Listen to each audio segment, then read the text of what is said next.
और अगर आपने अभी तक हमारा चैनल सब्सक्राइब नहीं किया तो फौरन सब्सक्राइब कीजिए, साथ ही बेल आइकॉन पर क्लिक करें ताकि मजीद आने वाली वीडियो जहां वक्तन फवक्तन आपके लिए इस चैनल पर अपलोड करते हैं वो आपको वक्त पर मिलती रहें और आप उनसे मुस्तफीद होते रहें। अगली वीडियो तक हमें दीजिए इजाजत, अपना ख्याल रखिएगा, अल्लाह हाफिज। यहां तक हमने कवर किया था सिंगली रेनफोर्स्ड बीम को, उसकी एनालिसिस हमने की, उसका डिजाइन भी हमने देखा है कैसा करना है। अब हम सेकंड बीम पे चलते हैं जिसका नाम है डबली रेनफोर्स्ड बीम, जिसका नाम क्या है, डबली रेनफोर्स्ड बीम। अब फर्स्ट ऑफ ऑल हम ये देखेंगे कि ये डबली रेनफोर्स्ड बीम क्या होता है, इसकी क्या डेफिनेशन है, ठीक है ना। डबली रेनफोर्स्ड बीम वो बीम है जिसमें हम दोनों जोन्स में स्टील प्रोवाइड करते हैं। यानी नॉर्मली अगर हम यहां पे क्रॉस सेक्शन बनाएंगे बीम का, this is the cross section of an RCC beam, ये क्या है, this is a neutral axis. अब ये न्यूट्रल एक्सिस क्या करती है, ये बीम को डिवाइड करती है दो जोन्स में, one is tension and another is compression. अब यहां तक हम देख रहे थे कि हम अगर बार्स प्रोवाइड करेंगे, रेनफोर्समेंट प्रोवाइड करेंगे only in tension zone, only in tension zone, चाहे वो न्यूट्रल एक्सिस के ऊपर हो या न्यूट्रल एक्सिस के नीचे हो। ऊपर कब होता है, when the beam is cantilever, नीचे कब होगा, जब सिंपली सपोर्टेड बीम होगा। तो ये बीम क्या कहलाएगा, सिंगली रेनफोर्स्ड बीम। अब हमने क्या किया, हमने इस बीम में और एक रेनफोर्समेंट दे दी, ठीक है ना। That reinforcement is called compression reinforcement, that reinforcement is called compression reinforcement and is denoted bye ASC, and is denoted bye ASC, ठीक, यानी area of steel in compression zone. इसको हम क्या बोल सकते हैं, AST, area of steel in tension zone. अब ये हमें क्यों करना पड़ा, यानी एडिशनल स्टील हमने क्यों प्रोवाइड की, इसका फंडा क्या है। देखो फर्स्ट ऑफ ऑल जब हम बीम को डिजाइन करते थे, सिंगली रेनफोर्स्ड बीम को, तो वहां पे हम ना क्या निकालते थे, फर्स्ट हम निकालते थे अप्लाइड मूवमेंट कितना है हमारे बीम पे, यानी हमारे बीम पे कितना मूवमेंट आ रहा है, that is applied movement, applied movement. If the beam is simply supported and carrying a uniformly distributed load, then applied moment will be WTL square by 8. This is effective span. And if this beam is cantilever, then it is WTL square by 2.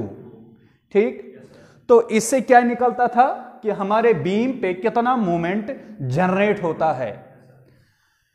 इस beam को, इस movement को हम ना क्या करते थे, resist करते थे, ठीक है ना। यानी हमारे बीम के अंदर एक कैपेसिटी होती थी, that is called movement of resistance, यानी movement carrying capacity, movement carrying capacity. तो वो उसको हम डिनोट करते थे व्हेन द बीम इज शाबाश बैलेंस्ड, हम लिखते थे MU लिमिटेड, MU लिमिटेड, यानी लिमिटिंग मूवमेंट ऑफ रेजिस्टेंस, या इसको हम MOR लिमिट भी कह सकते हैं, यानी movement of resistance limited, maximum movement of resistance कितना है, दैट इज MU लिमिटेड। अगर लेट अस से कोई बीम है, इसके लिए हमने एनालिसिस की, WTL स्क्वायर वाली फॉर्मूला अप्लाई की 8 वाली, तो यहां से हमें मिला कुछ 600 का वैल्यू, 600 किलो न्यूटन मीटर का मूवमेंट मिला। अब जब हमें MU लिमिटेड निकाला तो let us take an example, वो हमें मिला 615 किलो न्यूटन मीटर। कितना मिला, 615 किलो न्यूटन मीटर। अब मुझे बताओ कौन सा बीम डिजाइन करेंगे, नहीं, बीम कौन सा? अब चॉइस आपके पास दो है, एक सिंगली और एक डबली। मुझे बताओ इस कंडीशन पे आप कौन सा बीम चूज करोगे?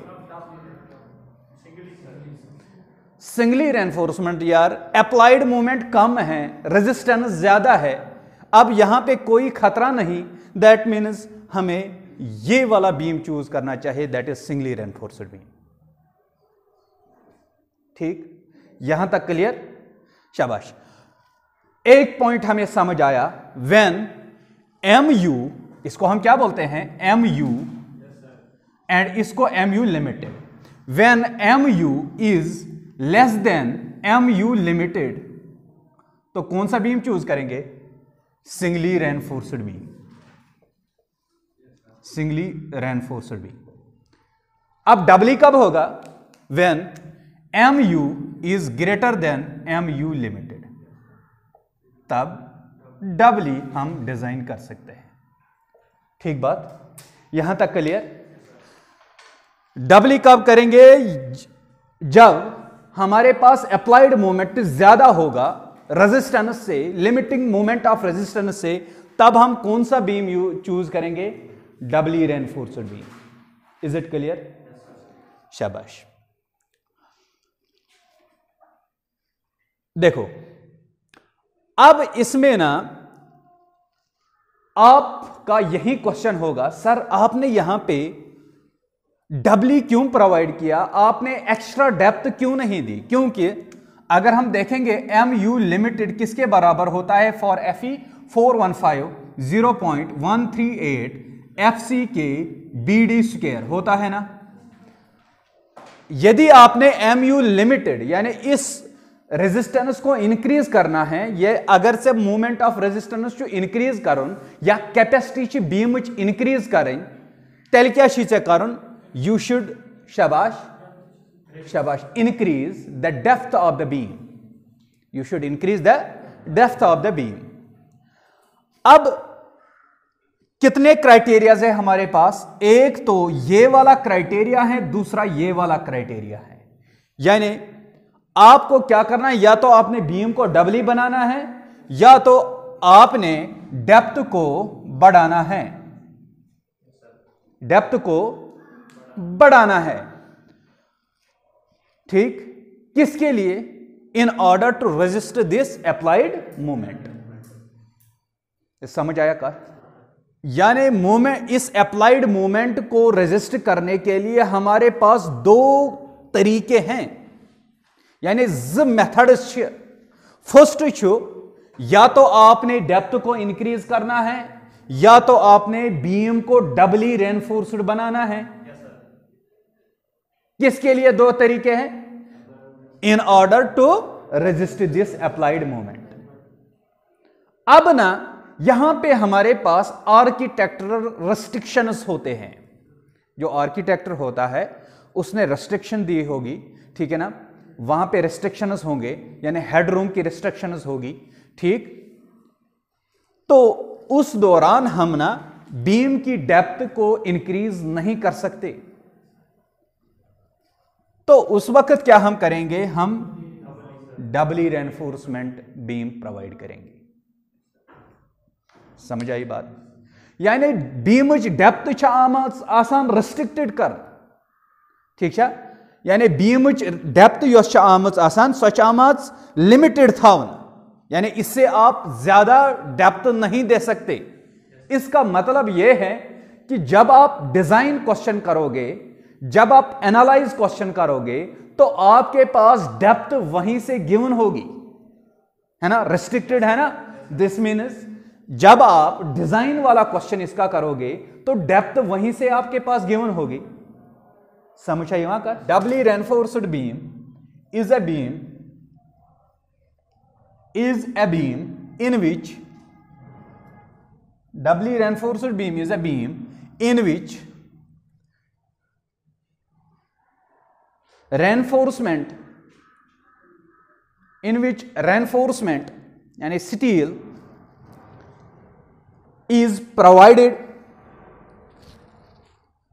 in which reinforcement that is steel, is provided in tension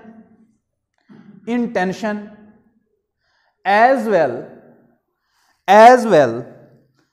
as in compression zone, as well as in compression zone.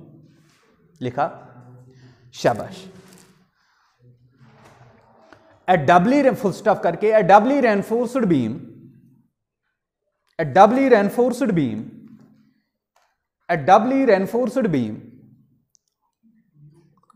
is provided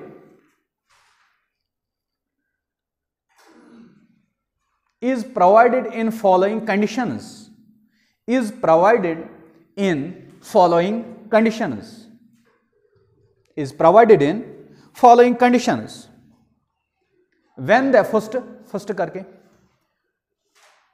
following conditions, number 1 नीचे, when the overall depth of the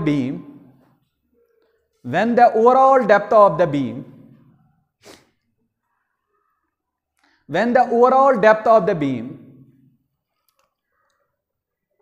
is restricted from architectural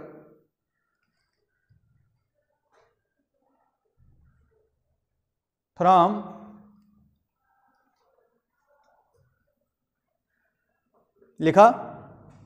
number 2,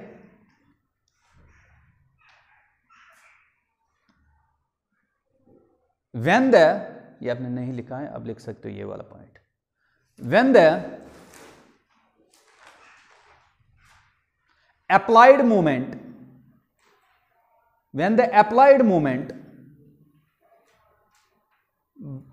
bracket में लिखोगे mu, bracket close, is greater than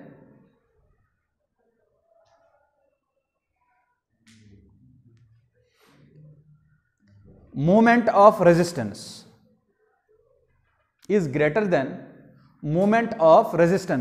bracket में क्या लिखोगे, mu lim.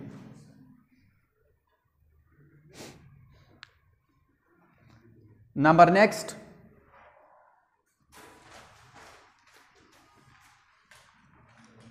when the beam is, जल्दी लिखो यार, when the beam is continuous,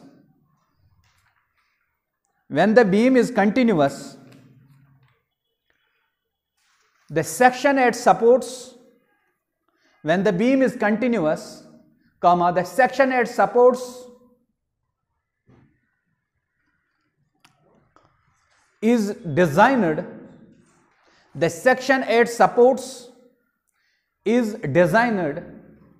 as doubly reinforced beam.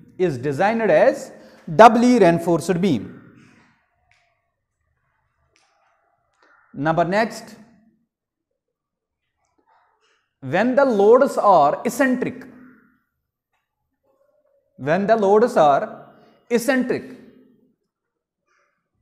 ECCENTRIC, or eccentric. Number next,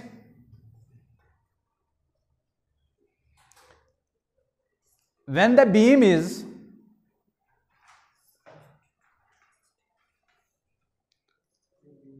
subjected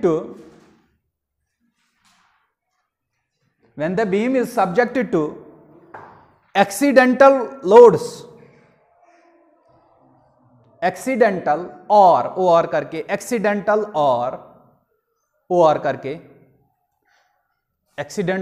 or sudden lateral loads, sudden SUDDEN, sudden lateral loads. शाबाश. अब देखो यहां पे एक पॉइंट इसमें मैंने बोला, when the beam is simply supported नहीं, when the beam is continuous, हम क्या करते हैं, शाबाश, हम सपोर्ट्स पे बीम को डबली रेनफोर्समेंट डिजाइन करते हैं.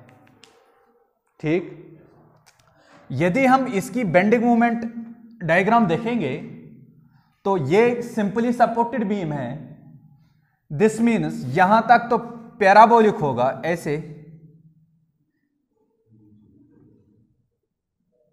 ठीक, इस तरफ यहां पे बेंडिंग मोमेंट डायग्राम बनेगी। यानी दिस नेगेटिव मोमेंट, हमने इस नेगेटिव मोमेंट को रेजिस्ट करना होता है, ठीक, इसीलिए हम क्या करते हैं, बीम को सपोर्ट्स पे, एंड्स पे डबली बनाते हैं। समझ आई बात? क्या बीम को हम डबली रेनफोर्समेंट कहां पे बनाते हैं? When the beam is continuous, ठीक है ना, जो सपोर्ट्स होंगे वहां पे हम बीम को डबली रेनफोर्समेंट डिजाइन करते हैं।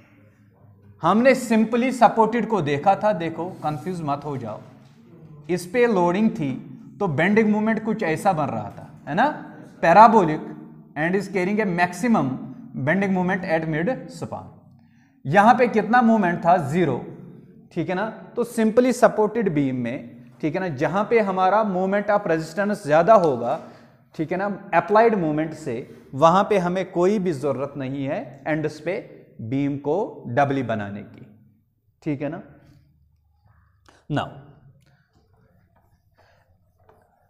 और एक पॉइंट लिखाया मैंने, when the loads are eccentric, eccentric मतलब away from the centre, away from the centre. Let us take an example, ये कॉलम है, this is a member, structural member, ठीक, या बीम ले लो कोई भी, ठीक है ना। This is X axis and this is Y axis and this is the centre of this member.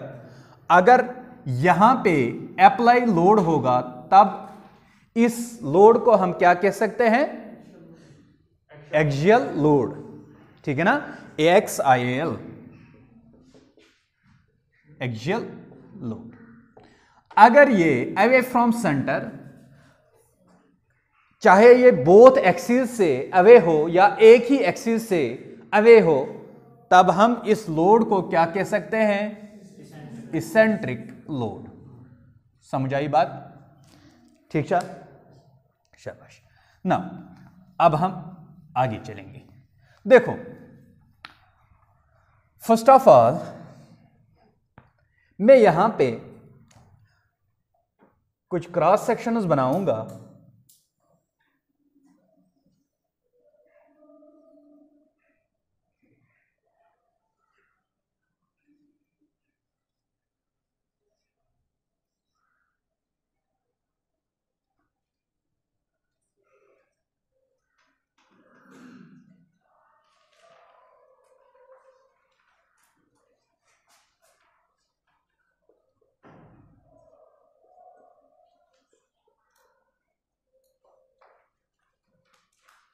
What is this? This is a neutral axis. ये कौन सा बीम है बताओ?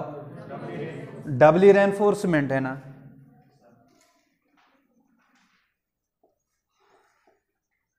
डबली reinforced beam. Let us take an example, this is a simply supported beam, this means this is tension and this is compression zone. ये क्या है? This is width of section B। यहां से यहां तक जो डेप्थ है, this is the overall depth of this section, the end is denoted by capital. यहां से CG ऑफ रेनफोर्समेंट,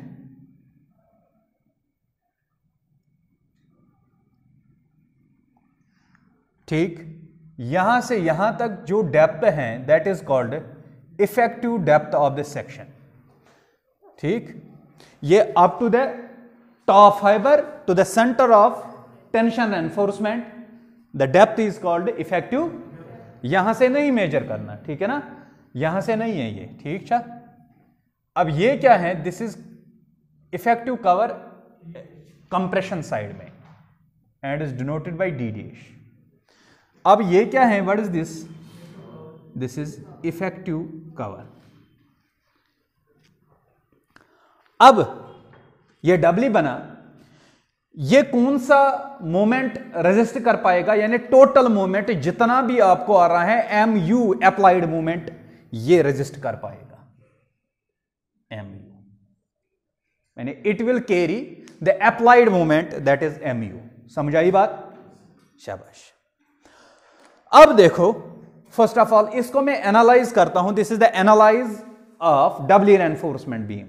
ठीक, इसको मैं एनालाइज करता हूं, इसको मैं इक्वल टू लिखता हूं।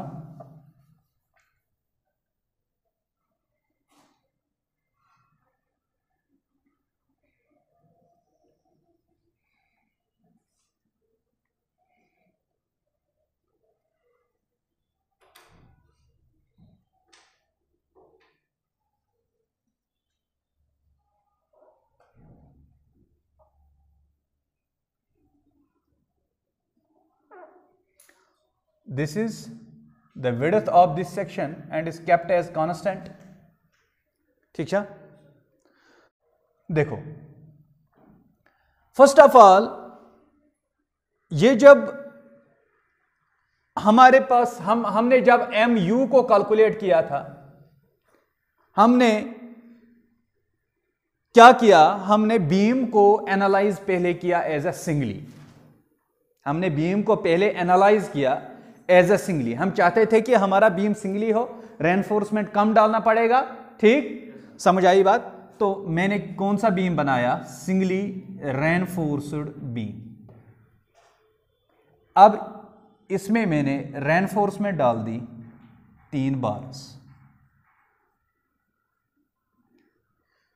क्या ये इस पूरे mu को रेजिस्ट कर पाएगा?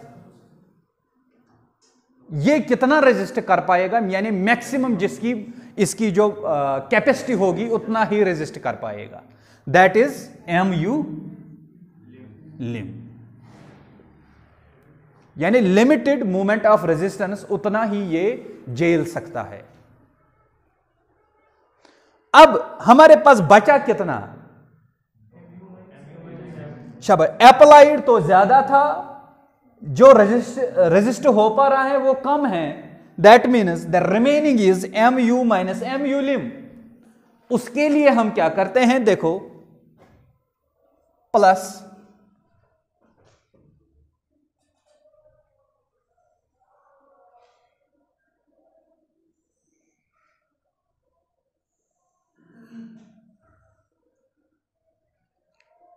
This is the width of this section B।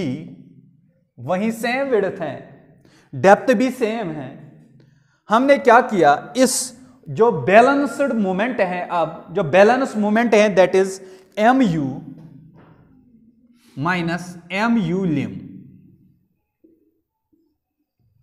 इसके लिए हम ना इसमें रेनफोर्समेंट डालेंगे। देखो, this is a neutral axis. हम क्या करेंगे? शाबाश। हम इसमें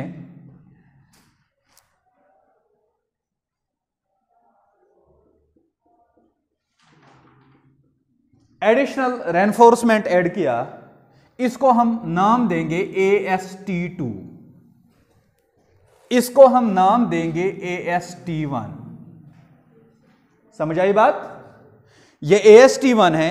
हमने क्या किया, हमने हमारे पास जो बैलेंस्ड मूवमेंट है, जो बकायत मूवमेंट है, जिसको हमने रेजिस्ट करना है, उसके लिए हमने और एक स्टील डाली दैट इज AST2। अब C इक्वल टू T को सेटिस्फाई करने के लिए, ठीक है, हमने क्या किया, इस AST2 को प्रोवाइड किया। ठीक, C is equal to T को इक्वेट करने के लिए, यानी इक्विलिब्रियम में लाने के लिए हमने AST2 को प्रोवाइड किया, यानी एस्ट्रो AST2। अब एक्चुअल क्या था, जो मेरा मकसद था वो ये है, कंप्रेशन के साइड में रेनफोर्समेंट डालना। ये जो मैंने कंप्रेशन जोन में रेनफोर्समेंट डाला, ये क्या करेगा, इस बैलेंस्ड मूवमेंट को रेजिस्ट करेगा। जो बचा है, जितना भी बचा है, 50 kilo newton metre, 60 kilo newton metre, 100 kilo newton metre, ये इस मूवमेंट को रेजिस्ट कर पाएगा। अब C इक्वल टू टी, अभी मैं बोल रहा था जो C इक्वल टू टी को सेटिस्फाई करने के लिए मैंने क्या किया, AST2 को प्रोवाइड किया, यानी इसमें और एडिशनल रेनफोर्समेंट डाला AST2 के रूप में, ठीक। And this reinforcement is called ASC, this reinforcement is called AST2, AST1। यहां पे मैं इस रेनफोर्समेंट को बोलता हूं AST, अब इस रेनफोर्समेंट को ASC, ठीक। क्या ये देखो, इसको मैंने दो पार्ट्स में डिवाइड किया, इसमें कितने नंबर ऑफ बार्स थे, 1 2 3 4 5, इसमें कितने कितने हो गए, आया बराबर, शाबाश। इसमें ऊपर डाला कुछ, इसमें डाले 3, मगर इसमें कितने हैं, 3 ही, हो गया बराबर, शाबाश। अब देखो ये क्या है, this is the compression side effective cover, ठीक है, this is the effective depth. अब हम इसमें सिट्रस ब्लॉक पैरामीटर्स को देखेंगे, सिट्रस ब्लॉक पैरामीटर्स को अब यहां पे देखेंगे। देखो ये सिंगली रेनफोर्स्ड बीम है ना, इसके लिए जो आपने एनालाइज किया है, इस सिंगली रेनफोर्समेंट बीम को जो आपने एनालाइज किया है, सेम वही है। देखो हम क्या करते हैं, हम यहां पे इस बीम को एनालाइज करेंगे, किस बीम को, सिंगली रेनफोर्स्ड बीम को एनालाइज करेंगे, ठीक है। देखो हमने पढ़ा है अप टू द शाबाश strain of 0.002 the citrus curve is parabolic from neutral axis, neutral axis से, शाबाश। देखो यहां पे ये टॉप फाइबर है, ये टॉप फाइबर है, ठीक है ना, ये टॉप फाइबर है, ये न्यूट्रल एक्सिस है, न्यूट्रल एक्सिस से लेकर to the certain value strain of 0.002 the curve is parabolic in shape, the curve is parabolic in shape. आप देख सकते हो वीडियो भी, assumptions of limit state of collapse, वहां पे मैंने ये बताया। ये कितना है, ये देखो 0.446 FCK, ठीक। अब यहां पे स्ट्रेन कितना होगा, 0.002, मगर ये सिट्रस डायग्राम है, हम यहां पे 002 नहीं दिखाएंगे, ठीक है ना। और इसमें हमने पढ़ा था, इसमें एक कंप्रेशन फोर्स लगता था, दैट इज C, कितना लगता था, 0.36 FCK B into XU, 0.36 FCK B into XU। यह आपने रटा नहीं, याद रखना है, यह मैंने ऑलरेडी पढ़ाया है, ठीक, समझे भैया, आप कंफ्यूज नहीं होना, आप देख सकते हो लेक्चर में, दैट इज C। अब यहां पे क्या, आप देखो यहां पे C मिला आपको, अभी मैं आपको समझ आएगा। ये कंप्रेशन साइड इस साइड लगता है, दैट मीन्स टेंशन किस साइड लगेगा, इसके opposite side, that is T, that is T। कितना होगा, शाबाश, 0.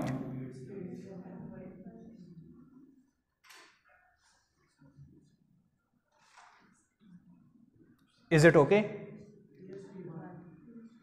अब यहां पे क्या है, AST1 है, तो यहां पे AST1 रखेंगे, यानी रेजिस्टेंस टेंशन फोर्स किसके कारण मिल रहा है, AST1 के कारण मिल रहा है, ना कि टोटल AST से मिल रहा है।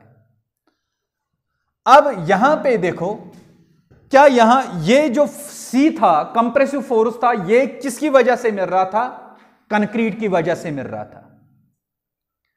अब यहां पे ना कंप्रेशन जोन में और एक फोर्स जनरेट होगा इस ASC से, ड्यू टू दिस ASC यहां पे और एक फोर्स जनरेट होगा, that force is called compression force due to compression reinforcement, ठीक। अब अगर और एक फोर्स होगा, तब हम इस वाले को C1 रख सकते हैं नाम, और यहां पे हम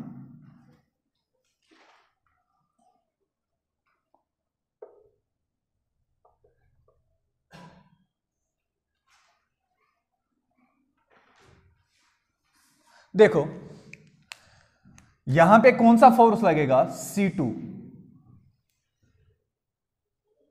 ठीक। यहां पे कौन सा लगेगा, T2। यहां पे कौन सा था, T1। ये कितना निकलेगा, 0.87 Fy AST2 बराबर वही तीसरा आती जाए, ठीक है। 0.87 Fy AST2, ये T2 मिला, T1 मिला, C1 मिला। अब आपको क्या चाहिए, C2 चाहिए। क्या चाहिए आपको, C2। अब देखो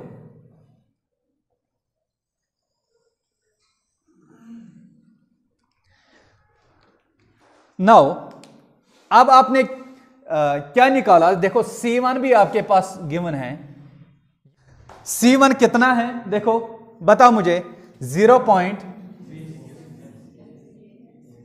FCK B into XU। What is XU, depth of neutral axis. इसके बाद T1 भी आपके पास है 0.87 Fy AST1। T2 भी आपके पास गिवन है, दैट इज 0.87 Fy AST2। अब आपने क्या निकालना है, C2 निकालना है। C2 क्या है, फोर्स है, ठीक, कंप्रेसिव फोर्स है। अब आपको पता है स्ट्रेस किसके बराबर होता है, लोड पर यूनिट एरिया या फोर्स पर यूनिट एरिया। अब फोर्स किसके बराबर निकलेगा, स्ट्रेस मल्टीप्लाइड बाय एरिया। देखो now C2 will be equal to force, that is, शाबाश, फोर्स किसके बराबर होगा, स्ट्रेस, शाबाश, मल्टीप्लाइड बाय एरिया। अब यहां पे स्ट्रेस किसके कारण आएगा, स्टील के कारण आएगा, ठीक। Stress that is denoted bye F of SC, यानी stress in steel in compression zone, stress of steel in compression zone into, अब एरिया कितना है, कितना स्ट्रेस देगा, शाबाश, ASC। मगर यहां पे कुछ गड़बड़ हो गया। देखो इंपॉर्टेंट पॉइंट है, समझना है इस पॉइंट को, 2 मिनट भी लग जाए कोई परवाह नहीं। एक्चुअल हम जब C1 निकाल रहे थे, हमने क्या माना था कि इसमें पूरा कंक्रीट भरा है। हमने माना था जब C1 निकाला कि इसमें पूरा कंक्रीट भरा है, तब फोर्स निकाला, कितना आया, 0.36 FCK B into XU। इसके बाद हमने इसमें रेनफोर्समेंट डाला, डाल दिया ना रेनफोर्समेंट, क्या ये फोर्स कम हो जाएगा? अरे इसमें माना था हमने, इस पूरा कंक्रीट भरा है, मगर यहां पे तो कंक्रीट नहीं है, यहां पे क्या है। अब आप बोलोगे सर तो स्टील से तो फोर्स ज्यादा हो जाएगा, तो वो हमने ऑलरेडी निकाला, हो गया ना, यहां पे ओवरलैप डबल हो गया। इसीलिए हम इसको अब क्या करेंगे, सबट्रैक्ट करेंगे। समझ आई बात, ठीक। तो यहां पे क्या करेंगे, माइनस, शाबाश, यहां पे क्या है, यहां पे हमने क्या माना था, यहां पे है कंक्रीट है, यानी कंक्रीट से आपको जो स्ट्रेस मिलेगा उसी को आपने, शाबाश, माइनस करना है, यानी FCC, stress of concrete in compression zone. Area कितना होगा, कितना एरिया ये लेंगे, जितना आपके पास ASC होगा, दैट इज ASC। अब मुझे बताओ क्या ASC कॉमन है, इसको बाहर निकाल लो, FSC माइनस FCC। क्या आप मुझे बता सकते हो कि मैक्सिमम स्ट्रेस कितना है कंक्रीट में? देखो यहां पे 0.446 FCK, तो लिखो ASC FSC माइनस 0.446 FCK। ये आपके पास C2 आया। C2 का वैल्यू कितना आया, ASC FSC minus 0.446 FCK। T1 का भी वैल्यू है आपके पास, T2 का भी वैल्यू है, और T1 का भी। तो अब हम क्या करेंगे, देखो अब हम C निकालेंगे। Total compressive force, total compression किसके बराबर होगा, C1 प्लस C2। C1 कितना है बताओ,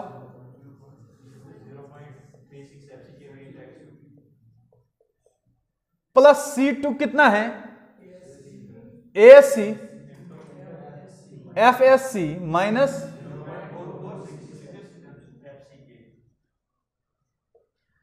क्या है, ये C आया। इसके बाद T निकाल सकते हो, T किसके बराबर है, that is T1 plus T2। बता मुझे T1 कितना वैल्यू आएगा,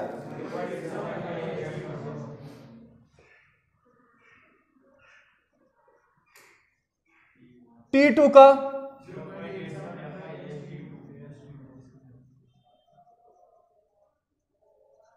क्या AST1 और AST2 को जब ऐड करेंगे तो क्या आएगा, AST आएगा। तो इसको हम लिख सकते हैं that is T will be 0.87 FY AST।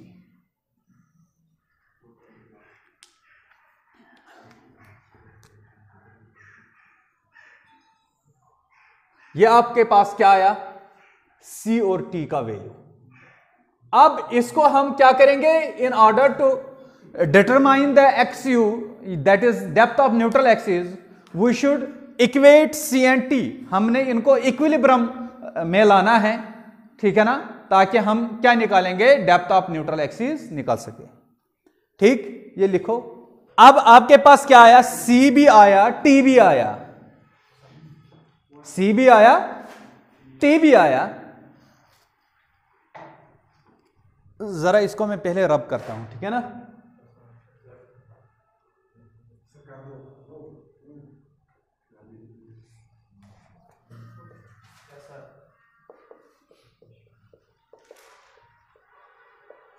Depth of neutral axis के लिए हम क्या करते हैं, C को इक्वेट करते हैं T से, C is equal to T, that is C का वैल्यू कितना है 0.36 FC के B इंटू XU प्लस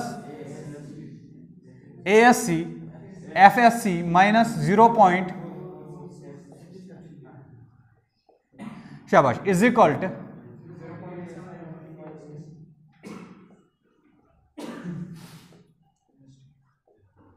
देखो यहां से आपको क्या मिलेगा, XU। ठीक, यहां से आपको XU मिलेगा, that is depth of neutral axis. ठीक, अब रही बात शाबाश मोमेंट ऑफ रेजिस्टेंस की, तो हम क्या निकालेंगे अब, मोमेंट ऑफ रेजिस्टेंस नोटबुक से। मोमेंट ऑफ रेजिस्टेंस के लिए हमारे पास कितने फॉर्मूलाज हैं, दो फॉर्मूलाज हैं, दैट इज हम moment of resistance C into liver arm कर सकते हैं या T into liver arm. First of all इसको देखेंगे, C1 का वैल्यू बताओ 0.36 FC के B इंटू XU। अब हमने ऐसा पढ़ा था कुछ,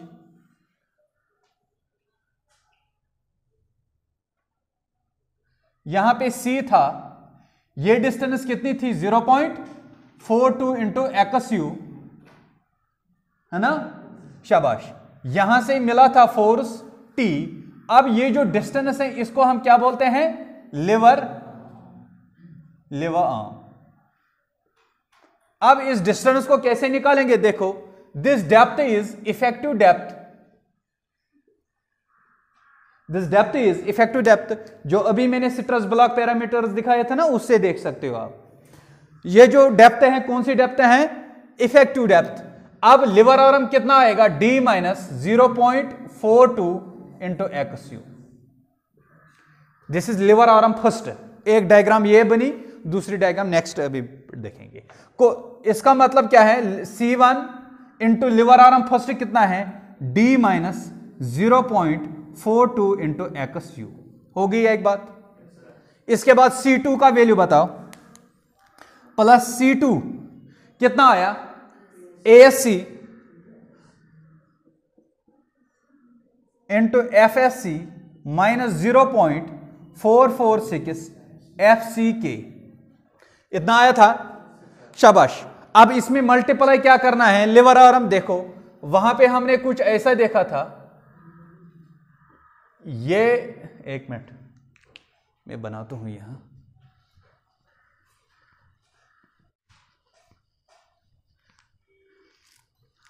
ये हमारे पास क्रॉस सेक्शन था, यहां पे हमने रेनफोर्समेंट डाली थी, यहां पे भी हमने रेनफोर्समेंट डाली थी, ठीक। ये मिला था हमें C2, ये क्या थी हमारे पास इफेक्टिव डेप्थ, ये क्या था effective cover at compression side D dash. अब लिवर आर्म कितना मिलेगा, यहां से यहां तक distance, that is D minus D dash. अब मल्टीप्लाई क्या करेंगे, D minus D dash. What is D dash, effective cover, effective cover in compression zone या एट कंप्रेशन साइड। ये आपको पहली वाली फॉर्मूला है, एंड दिस फॉर्मूला, ठीक है, is used to determine the moment of resistance of under reinforced beam. Under reinforced किसके लिए ये फॉर्मूला है, this is for under reinforced beams, ठीक, यही है।